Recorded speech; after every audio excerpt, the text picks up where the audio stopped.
Welcome back to Cooking with Lauralee. I am Lauralee. If this is your first time visiting my channel, welcome and make yourself right at home. Today, I have another back to school video for you all, but this time, I will share with you how I sent my children back to school this year.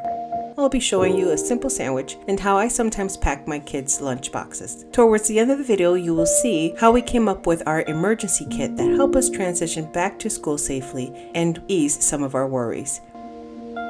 I must say, since March 2020, our lives have not been the same. The thought of school and education has brought the word challenging to a whole nother level for us and my household. I no longer desire to know what it would be like if I homeschooled my children. I think we're still recovering from the shock and the adjustment of it all. I'm sure all of you parents, guardians, and teachers can relate.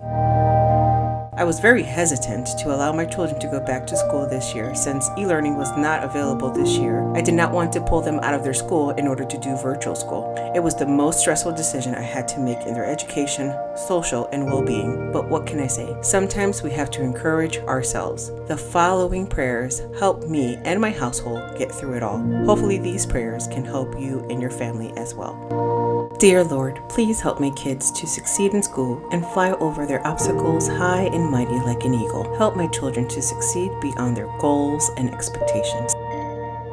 Allow them to see the gifts you created them to have and allow those gifts to shine through. Cover them and protect them from any sickness, evil, or negative influence. Order their steps to have an amazing year despite the current times and situations we are living in. They were created for a time such as this. Help me to be present and aware of anything that might be affecting my child so we can address any concerns. Help the teachers not to be weary in doing good. For a proper time, they will reap the harvest. Lastly, I surrender all my concerns and believing that you will work everything for the greater good. Amen.